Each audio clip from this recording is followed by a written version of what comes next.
morning, Rotarians and guests. Good morning, Ron. I'm Ron Strobel, the Sergeant at Arms. Our invocation this morning will be by Jim Young.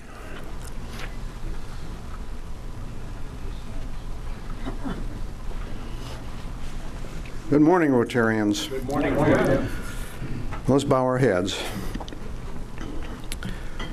God, we turn our minds and hearts again toward you. Awaken us again to the mysteries that humble us, the realities that orient us, the truths that judge us and guide us, the beauty that informs and ravages us, the love that nurtures us, the fellowship that sustains us, the creativity that heightens and deepens and records our living, that we may give ourselves in honesty and openness to the larger life before us. Amen.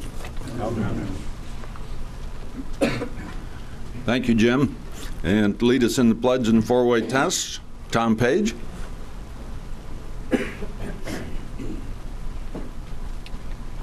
Pledge allegiance.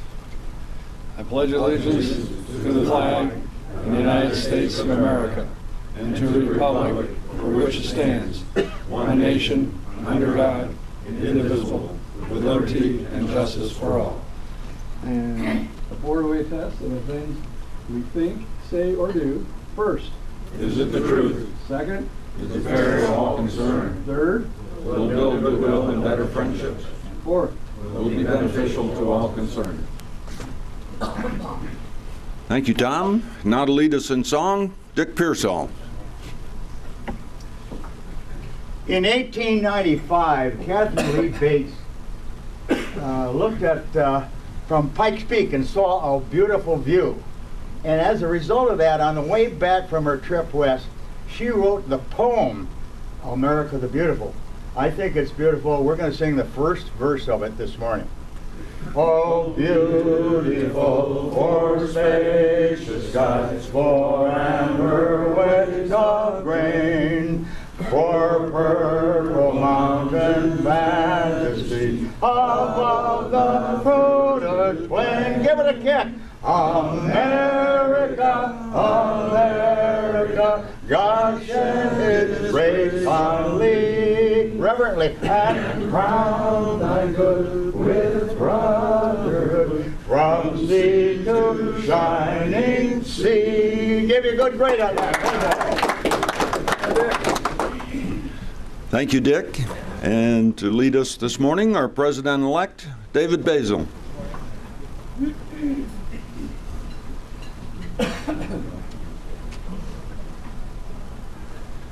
Thank you, Ron. Good morning, Rotarians. Good morning. Welcome to winter. We knew it would get here sooner or later.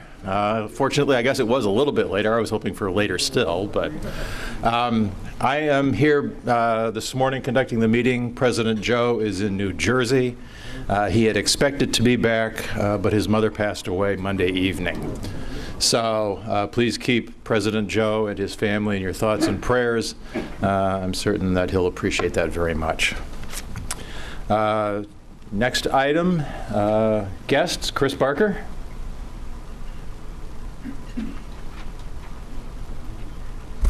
Good morning, Rotarians and guests. Good morning. With us today is George Rooney. He's visiting us from the Akron Club. If he could please stand so we can welcome him. Thank you. And now visiting us for the fourth time, we have Mike Swain, who is a guest of Dick Pearsall. Thank you for joining us again. Thank you. I paid today. I did pay.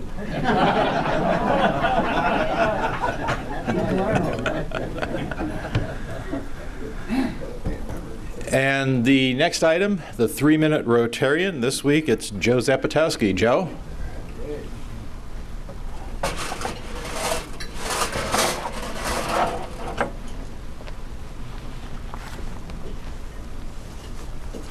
Good morning, Rotarians.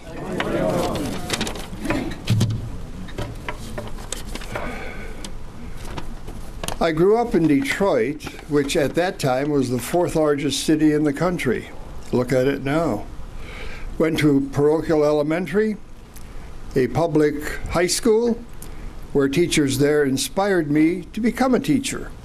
Went to Wayne State after graduation, in mornings, and then worked at Cadillac Motors afternoons building tanks back in 42, 43.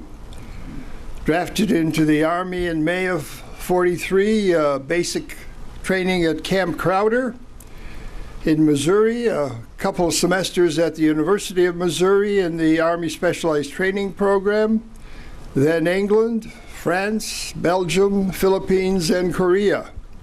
Discharged in April of 46, entered Central Michigan College in June, met Jean in September, she a freshman and I a sophomore, and I was a goner. I left Jean at Central Michigan in 49 to work on a master's in history at the University of Michigan. Weekends were a hairy situation with drives over snow and ice to visit her in Mount Pleasant from Ann Arbor. That lasted for the year. She got her Bachelor of Science at 10 in the morning on June 10th, 1950. We got married at 2 o'clock. Jean taught kindergarten, and I went back to school working on a PhD in history. Then we had Steve, and I had to go to work. First job as teacher at a school of 100. Teacher and principal, mind you. Then I became a superintendent in 54 in a small school of 500. And I had another school after that. And then the president of the Board of Education of Hudson Public Schools came to visit me and asked me to apply. Hudson, Michigan. And I got the job, strangely enough. In 63, I resigned, went back to the University of Michigan to finish my PhD, this time in educational administration. Jean taught kindergarten again. She, I in my beanie, and our 4 children, Steve 13, Carrie Jo 11, Mark 7, and Joe Jr. 2, made it for a very interesting year. Lucky to get a job as superintendent in Fairfield, Connecticut, where I worked with over 12,000 students. After 12 years, I came back to my home state to work in Grand Haven. Spent over 14 years there, retired in 1990 to smell the roses and the salt air. That gives you a clue that I was a boater. I was. I built my first boat when I was 16, my second when I was 30, owned 12 in all, made 3 trips from Michigan to Florida on our 38-foot English-built trawler. We made a couple trips to the Bahamas on it, lived aboard it for 5 years, and then we decided to get back to land, although we still boated, because I didn't sell my last boat till this past May. Before I was a Rotarian, I was a Lion for 3 years. And after that, I was a Kiwanian for 6. I became a Rotarian in August of '64 when I went to Fairfield. And for 37 years, I was a member of the Rotary Club of Grand Haven, Michigan. I was elected president of the Rotary Club of the American Association of School Administrators. We had 1 meeting a year. I had to organize that meeting from my place in Grand Haven by mail and by phone. Our meeting was held in Las Vegas with the Las Vegas Club in '85. And now I'm assistant secretary, which is my next highest office in Rotary. And here we are. And that is exactly 3 minutes. Thank you.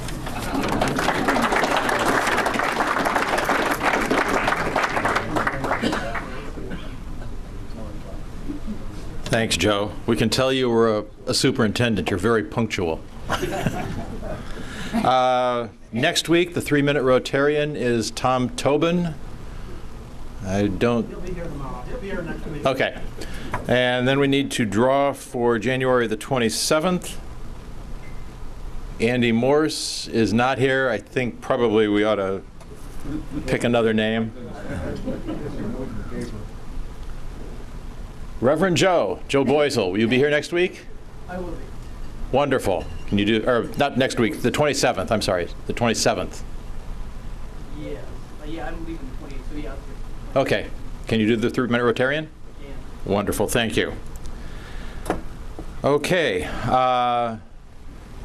We have a guest from the Akron Rotary, George Rooney, would like to talk to us about the Chili Open. George?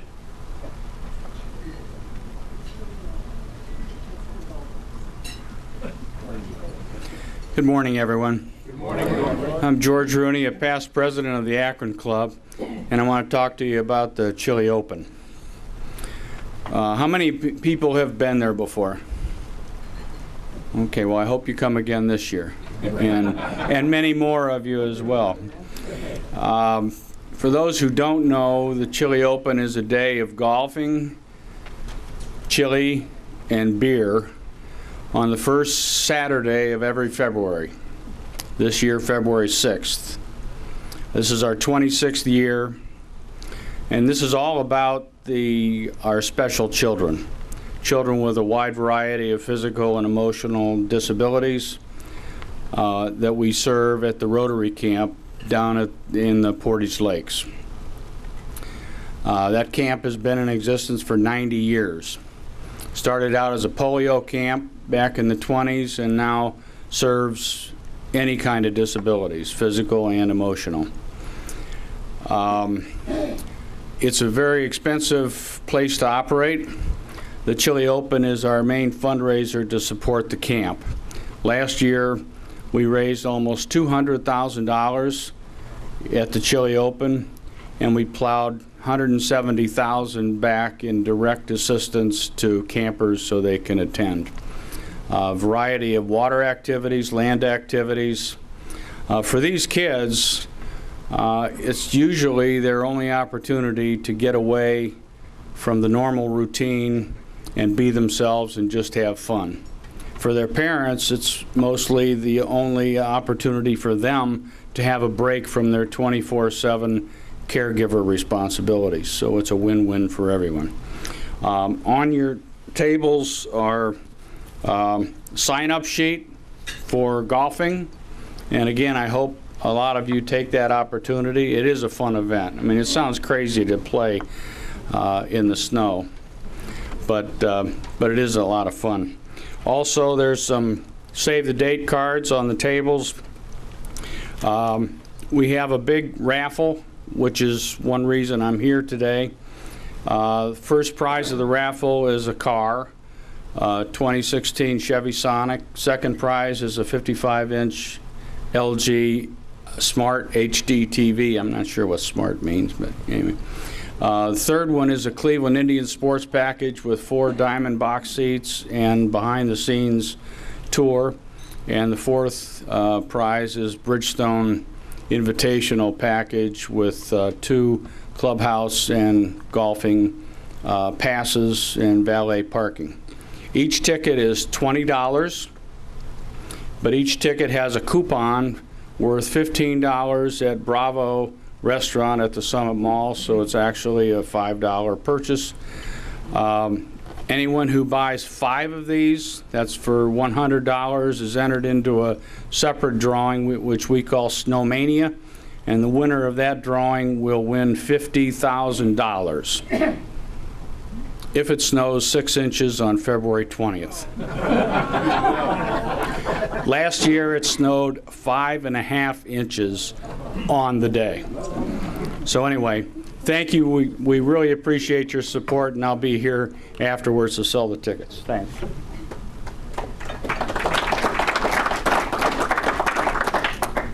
Thanks, George. Thanks for bringing the information about that event down to us. James Field asked for just a couple of minutes on Relay for Life. James? Not even 2 minutes. So Relay for Life is taking place again this year. I think I had mentioned that. It's going to be Saturday, June 11th from 10 a.m. to 10 p.m. at Lavelli. So we're back at Lavelli, which is actually an easier venue to use because you can put stakes in the ground. We don't really appreciate that at the stadium. And so we have a team. It's actually online. I will get more information out. Actually, to join the team, they're not asking, you don't have to do a donation to join. However, obviously, all the money, 100% of the money goes to the Cancer Society, and it's a cause.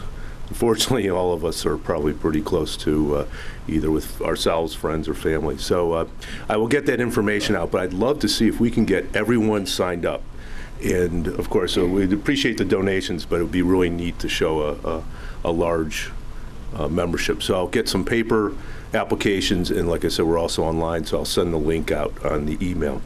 And then just someone told me yesterday with this big, anyone win the lottery? You could probably donate for this. Anyway, so it's saying that there's all these things that are more likely than the lottery, like getting bitten by a shark or getting hit by lightning. Well, apparently there was one thing that had lower odds than winning the lottery, and that was the Browns winning the Super Bowl. Thank you. Yeah, actually, getting hit by lightning is not all that rare. I had a friend that was struck by lightning a number of years ago out on the golf course. To introduce today's speaker, George Snyder. George? Thank you, Dave. Good morning. Good morning, Rotarians. We continue our month-long exploration of philanthropy this morning with a visit from Hudson resident Kirsten Toth. Kirsten is Senior Vice President of Akron's GAR Foundation, which was founded in 1967 by Galen and Ruth Rausch. Galen was the co-founder of Roadway Express, where fellow Rotarian Craig Tallman worked for many years. One of Akron's largest and most prestigious private foundations, GAR has distributed over $225 million to nonprofit organizations that are dedicated to the quality of life, the arts, and education in Greater Akron. The foundation is located in the beautifully restored Andrew Jackson House on East Mill Street, very near the University of Akron. If you ever have a chance to go down and visit that place, it is a gorgeous mansion. Kirsten joined GAR in 2007 and is responsible for the foundation's grants, which total some $6 million annually. Previously, she was an environmental project director at Cleveland State University's Maxine Goodman Levin College of Urban Affairs. Before that, she was director of marketing at the former Bank One. She is the immediate past chair of the Summit Education Initiative and is leading its strategic repositioning as the cradle-to-career leader in Summit County. Kirsten was recently appointed to the chair of Summit Workforce Solutions, and is the grant-making and evaluation chair of the Fund for Our Economic Future, which is a collaboration of some 100 philanthropies in Northeast Ohio. She holds a Bachelor of Business Administration degree from Ohio University and a master's degree in public administration from Cleveland State. She is currently pursuing her PhD in higher education from Kent State University and lives with her husband and 2 sons and 3 cats in our very own community. Please join me now in giving a warm Rotary welcome to Kirsten Toth.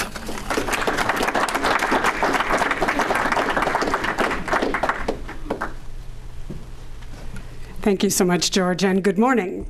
Good morning. Thank you for having me here today. I'm pretty excited to talk to you about conversation and discussion with you about a topic that's near and dear to our hearts, and basically exploring the topic of what the future of philanthropy looks like, and really the concept of collective impact. And let's see if this, how do we do this? All right. George gave you a great overview about GAR. I won't go into that much in further detail, but we have been, since 1967, investing in Greater Akron and Summit County. We're primarily a Summit County funder in a generalist approach, although more strategic rather than responsive in terms of our grants. Galen and Ruth Rausch were our founders. That's where GAR comes from. Really, they founded the foundation based on their legacy of hard work, and from the legacy of building Roadway Corp in the middle of the Depression. So we carry much of that legacy in the way that we work and operate today.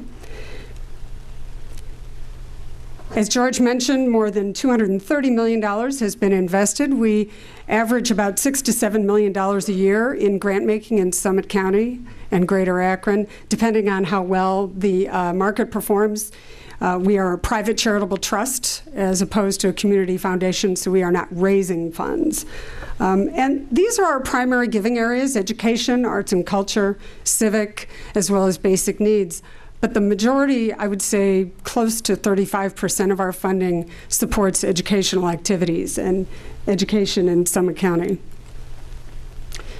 So how do we establish our priorities as a foundation? And we consider ourselves part of the civic space and as part of a whole system of systems. And this is what I want to talk to you about today, is that the shift away from supporting individual organizational missions and a move to systems change is what I think philanthropy is moving to around the country, as well as what we're trying to do with many of our foundation partners throughout the region.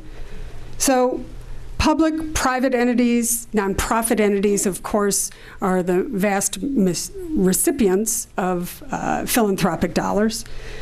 But we're all working in the civic space. And these systems are complex. And so complexity is something that we need to really embrace in order to approach a point where we can say that we are moving to systems change. So what kind of systems am I talking about? A perfect one that James could tell us about is the education system, where there are many multiple diverse stakeholders, from parents to students to school boards to state funders, Ohio Department of Education, federal. Those are all stakeholders, and no one has control. No single entity has control. Some may think they have control, but no single entity has control. But systems change is possible with an approach that we believe embraces that complexity. And so let me give you a couple of examples kind of in our region about how systems change has worked. Stark County has set out a goal. They set out a goal about 10 years or more ago to become the most educated county in America. That was their stated goal. But of course, no one entity could produce that outcome. Instead, they pulled together private entities like Timken and Hoover at the time, many civic entities, public, private funders, and created an organization called the Stark Education Partnership, whose job was to be a backbone to help the rest of the systems come together around one simple goal. And in 10 years, they raised their college-going rates. They focused on college access and success. And within 10 years, they almost doubled their college-going rate. Now, that's an example of a system that is changing. Another example of systems improvement and systems change in our region is the number of venture capital deals that have happened in the last 10 years. Since 2002 to 2007, in that 5-year period, there were only 209 venture capital investments made throughout our region. This is about a 15-county region, and totaling $762 million. But in the period afterwards, the 5 years since, we saw exponential growth in these venture capital deals within our region. 175% increase in the number of deals and a 58% increase in the amount of investment. And that happened, again, because of a large collaboration of philanthropic entities called the Fund for Economic Future, but no one person, no one entity was in charge. And finally, the one that might be nearest and dearest to our hearts right here is the development of more than 100 miles of the towpath trail. No one entity took this on. A complex process involving multiple stakeholders, local townships and municipalities, federal and state dollars, railway, federal administration partners, more than $400 million in investments, helped along by several partners like the Erie and Canalway Coalition, and now more than 2.5 million users along a towpath that stretches through Tuscaroras.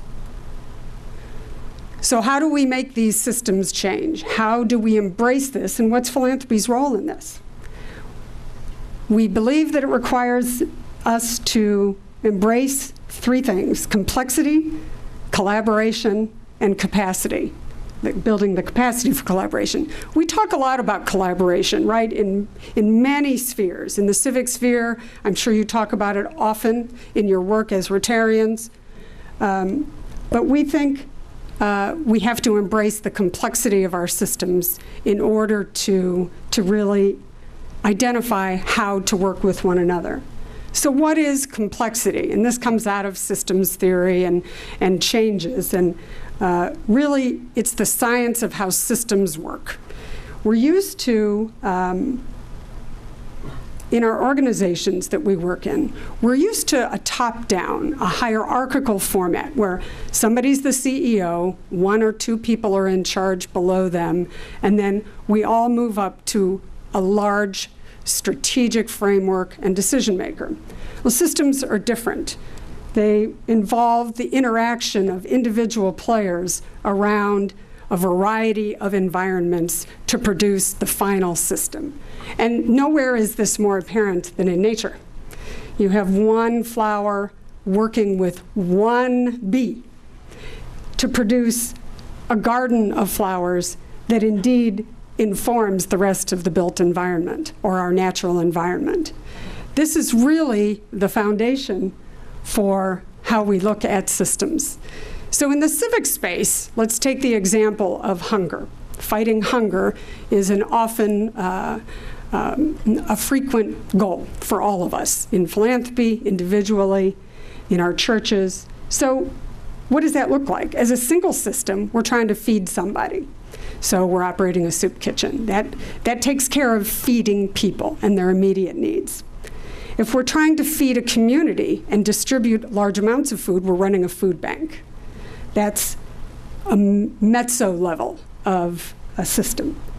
But really, in order to end hunger, which is the ultimate goal and the ultimate aim of why we do what we do around hunger support, we have to embrace the complex system. There are many players in order to end hunger. And solutions emerge from the interactions of all of the players within the system. So in complex systems like school systems, civic public systems, government, no one is in control of everything. So this is what's different about systems work. Many are in charge of something. So all the players have some role to play. And progress depends upon nearly everyone being engaged. And leadership is to catalyze that engagement. Again, this is what our systems currently look like. Many of us grew up in these kinds of organizations. I spent my early career as a banker. This is exactly how it was. But today's model of really working across systems and collaboration, in true collaboration, requires us to see all of our different players as networks and further to other networks. It's a different way of viewing work, and it requires different skills. So here's a comparison. Many times, and historically, what foundations support are organizations because they align with the mission of the philanthropic efforts between both the funder as well as the grantee. And so in organizations, we see clear lines of authority, explicit policies, set responsibilities, and defined objectives. But when working in systems, you're working with a number of organizations and a number of players. So authority is diffuse. There's no one in charge of everything. Implicit rules of interaction. So the way in which you're operating right now as Rotarians, when you call upon one another to support a particular project or effort, those are implicit rules of interaction in how we behave and how we treat one another. Changing roles and responsibilities. You have to adapt. Haven't we heard about the need to constantly be flexible and adaptive in our current society and for future? And always be conscious of emergent goals and objectives and constantly changing. Again, we also need to embrace collaboration, but we have to set up the conditions for collaboration. I have a friend, you can't see it at the top of this, he calls oftentimes the current conditions of collaboration are really called co-blaboration, where we talk about walking along with one another and collaborating, but we're really not setting up the conditions for one another to be successful in a collaboration. And it really means that we come together around a compelling cause. It could be economic development. It could be the development of the towpath trail for millions of people to use. It could be improving the education system, which I'm going to talk about in a minute as a good example of here in Summit County. It also requires galvanizing leadership, a different kind of leadership that isn't command and control, but instead it's someone who builds everyone to be in a role to succeed. It catalyzes, it doesn't control. And of course, organizations within systems need to be high-performing themselves with measurable goals and set those measures across the system and adapt and be able to adapt.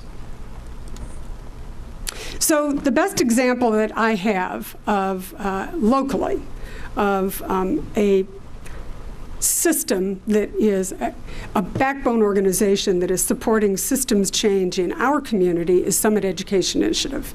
Many of you may know them. Their executive director is Darren Weimer, who lives right here in Hudson, Ohio. He's a retired superintendent, one of the best in the state. He managed Berea City Schools for many years, Summit County educator. I'm sure you know his wife, Sue Weimer, as well. He took the helm of this organization about 5 years ago. I was on the board, I still am on the board, I was chair at the time, and we spent quite a bit of time rethinking what Summit Education Initiative needed to be. So for many years, it was created in 1995, we kind of stumbled along. We operated a few programs here. We operated some teacher recognition programs that were welcomed by educators, but there was never really any collective outcome. You couldn't bring it to scale because there wasn't enough money in the world to support all of the initiatives that needed to happen. So we rethought the organization and said, we can't do everything by ourselves. We're good intended people, but it isn't working. We're not bringing anything to scale. We're not moving the needle. So we said, let's rethink what Summit Education Initiative could be. And we decided, the only thing we decided was we would be data-based. We would watch the data and watch how our students' success is improving or not. And we would drive all of our actions to support all children. So not public school, not private school, not community school, all children. The focus for Summit Education is on individual students. So what we ended up creating, Darren and the board, really created an approach called the cradle to career approach, a pipeline approach. These transition points along this pipeline represent the key transitions in a child's life. These are pretty standard. Ready for kindergarten, ready for success. By age 5 or 6, a child needs to be ready to succeed in kindergarten. And that requires a few things, mostly around play and innovation and being open to learning. 3rd grade is also a critical transition point in a student's life, mostly around literacy supports and reading. There's an old adage that says, from kindergarten to 3rd grade, you're learning to read, and from 3rd grade on, you're reading to learn. And there is quite a bit of truth to that old statement. 8th grade is also a critical point, we know, in the trajectory of students' success as they move down. By 8th grade, if they haven't mastered, for instance, algebra, we know that their likelihood of graduating from college and going on to or graduating from high school and going on to college is markedly reduced. So 8th grade seems to be a real critical turning lever, and it has to do with math skills. Ninth grade, achieving at grade level. We know that if students miss more than, I think it's 6 days of school, and their GPA is below 2.8, they're already on a trajectory that keeps them from having a successful pathway. And of course, 12th grade, graduation from high school with choices, not consequences. In other words, choices for career or college readiness, as defined by an ACT score, actually is the number that we use in Summit County as well as across the country. So what does it take to have an entire community rally around this particular system? I think that there is no system in our society more complex than the education system because of the varied stakeholders. Again, parents to administrators to Ohio Department of Ed, crazy policy often delivered from the state and federal level, yet we want our own children to learn and to succeed. These cause lots of network opportunities and also challenges. So to achieve some sort of real collective impact, what Summit Education Initiative has said is school districts, we will help supply you with all of the support that you can possibly need. And it won't cost you anything because we're funded by philanthropy in most cases. And that will be in the form of how you read your data, basically, how you understand where your students are achieving and where they need support. And they've been very successful in doing this. We have 17 school districts in Summit County serving more than 75,000 students. And those districts, just like Hudson, are critical levers at which we can help support change in the public system. Now, there are, of course, private systems in play, lots of parochial and private schools, but the vast majority of our students in Summit County, more than 88%, are educated in the public system. So we have not only a financial responsibility as taxpayers and civic members of our society to improve and help prepare our future, but we have a moral duty to do so as well. So Summit Education Initiative has teams from all throughout the county that work on each of these transition points because, again, there's no one silver bullet to improve education. We all would like to think that there is, but there is not. And so Summit Education Initiative has been working in this for the last 3 or 4 years, where we now have all of these teams up and spinning. And they are combined with business people, community members, educators, teachers, and some students, particularly at the high school network level.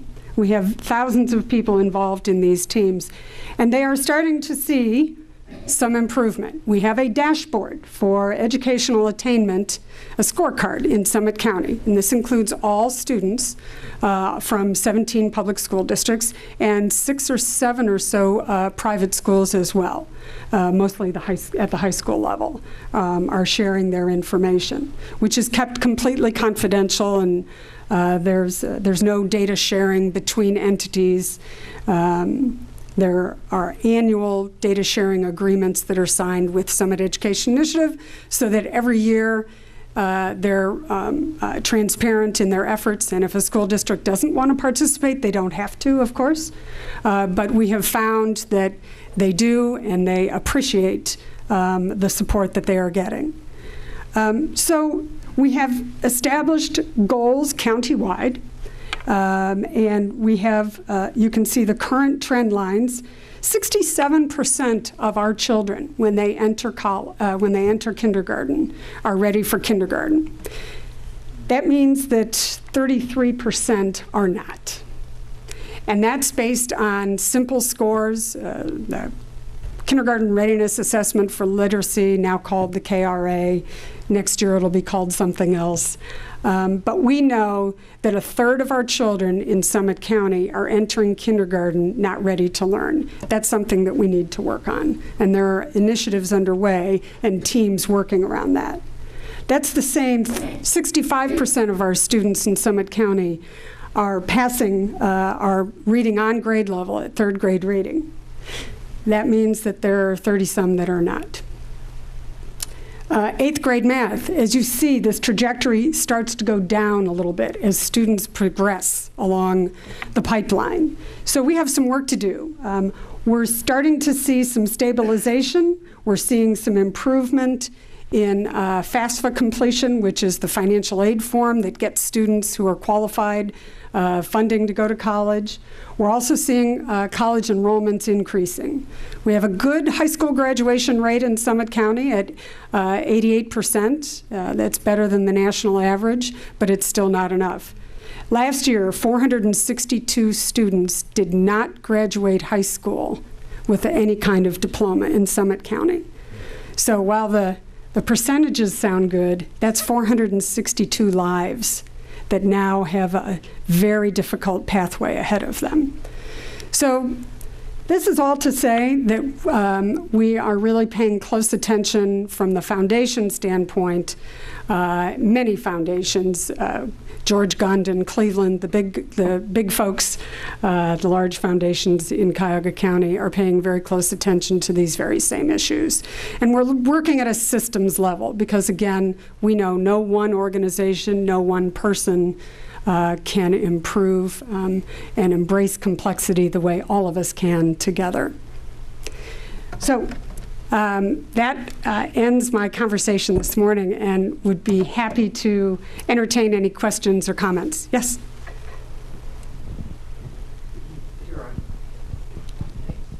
Thanks, Kirsten. Towards the end, you mentioned some other foundations in the area. Do you get together and meet with those other foundations on a regular basis to see what they're working on? That's a great question, and yes, we do. We have the Summit County Foundations Coalition that meets with all of the small trusts as well as, you know, the large ones in Summit County, like Akron Community Foundation, Burton D. Morgan. I know you're going to hear from Deb Hoover in a bit, Rick Keller from Margaret Clark Morgan. We converse and are very close. As you can imagine, we're a known community to one another. We also have a nationally renowned collaboration across 17 counties called the Fund for Our Economic Future, which involves more than 100 philanthropic entities, 50 of whom or more are pooling funding to create a fund that helps support significant economic development issues across the region. So many collaborations in various forms. But yes, talking with one another and understanding and learning from one another is, of course, critical. Kirsten, I was just going to hop in. Of course, the Hudson schools are participating in this effort, but I was just going to note that you have a statistician on staff who is fantastic. We do. Dr. Matt Devers, he's phenomenal. And not only is it showing what you were talking about, so not only are you rigorous in terms of developing how to best focus your efforts, but also in measuring it.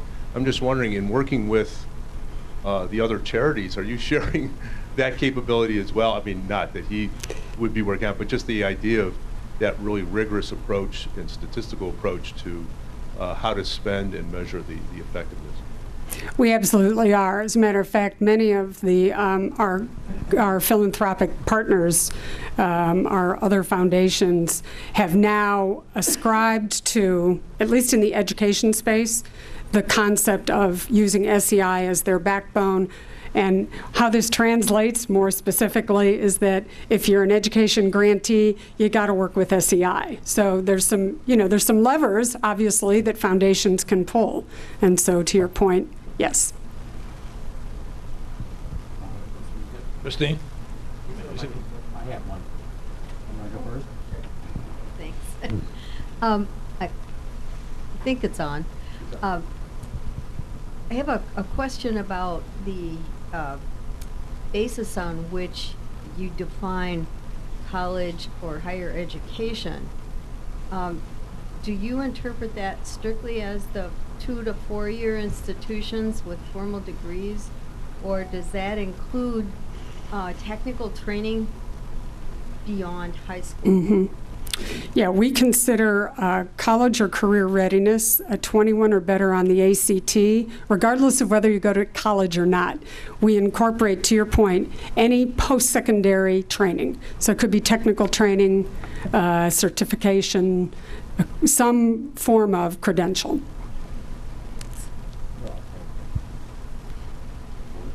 Good morning. Good morning. This is all very fascinating and frankly very encouraging to me. Great. Coming from the Pittsburgh area. Leadership is always so critical to any organization. Would you tell us a little bit how you select the leaders that will become catalysts as opposed to the leaders that are the typical hierarchical style type of leaders? Yeah, that's and that really requires some discernment, to your point.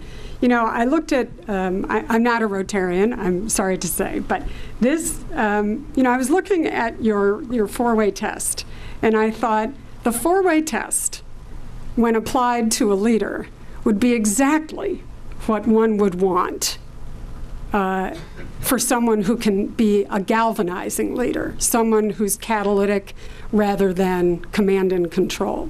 Now, there is a time, of course, for management and some semblance of control, but always with the idea that that you have to collaborate and be transparent around a shared goal. And so, you know, finding those types of leaders is not easy. You know, you have to really go through lots of frogs to find the prince.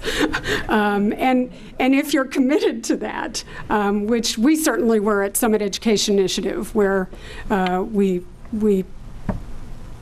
went through a few frogs, but we found not just a prince, but a king in Darren Weimer and Dr. Matt Devers. They're fantastic. And they're not the only examples, but they're the most immediate and Summit County-based example that I can show you. We have some others. We have Summit Workforce Solution is currently being retooled in this same manner. I don't know, many of you would know Chuck Weedy, who's the chair. I'm a vice chair of that board. He and I are working very closely together to bring a new way of operating that particular organization that better connects the business community with workforce opportunities. So lots of good stuff going on. Kirsten, question related to the chart that you showed a slide or two back with the scores. Mm-hmm. And that one. Yep. And you get there into 8th grade math readiness for high school, and the number of people, 42% are ready, which says that 58% are not. Yet as you move over to people who are going to graduate from high school, the number goes up. So does that mean that we're warehousing a lot of those kids and they're graduating from high school, but they ain't math ready? No, actually, I think what it means is that we've just discovered the importance of 8th grade algebra, but we always knew the importance of graduating from high school. So some of the more immediate work to help students graduate from high school with some type of diploma and credential could be a career tech program, could be a basic diploma, or it could be a college-ready diploma. I think that work has gone on more with greater robust focus than the work that has happened with 8th grade math. 8th grade math is a tough nut to crack.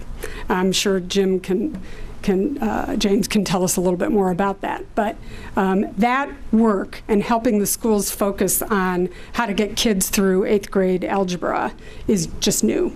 So I think it's really an evolution of how the work has gone.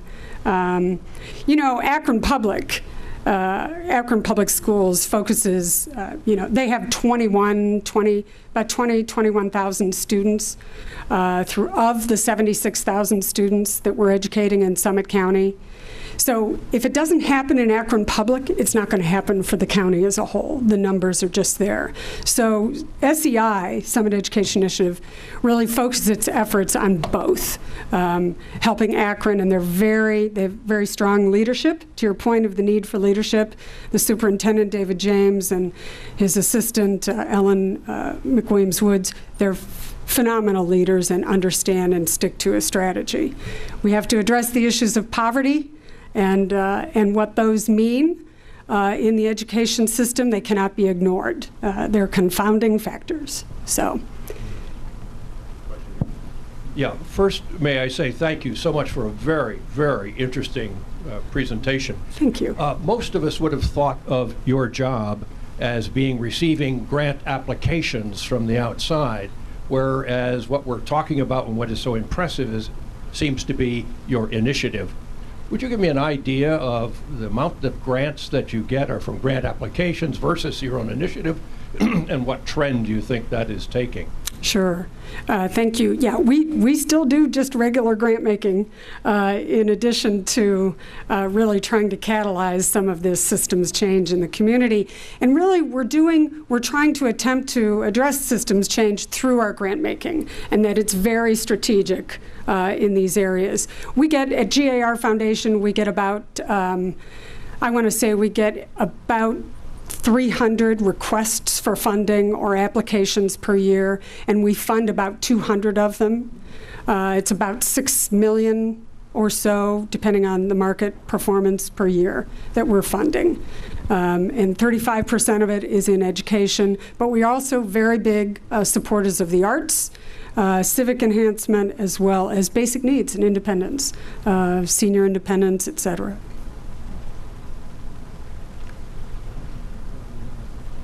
Thank you so much for having me. I've enjoyed this. Thanks.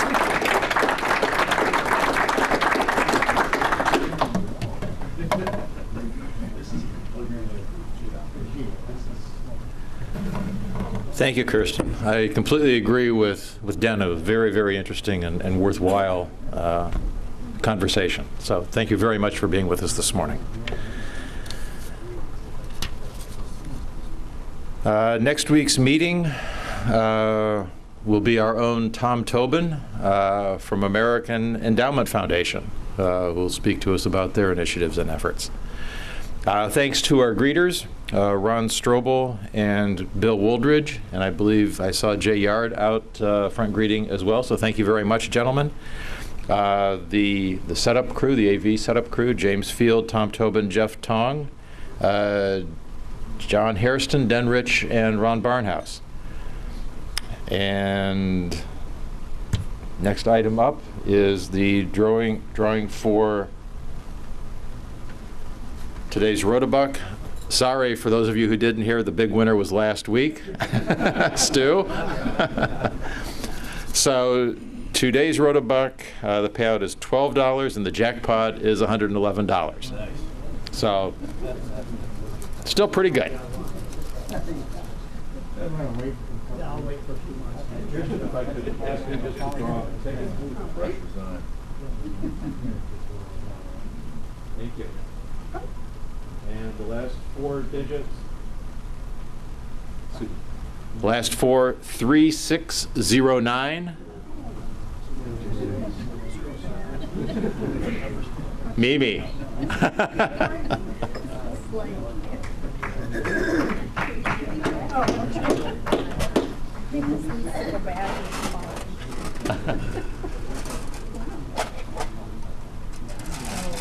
Okay, indeed. And there's the black one in there.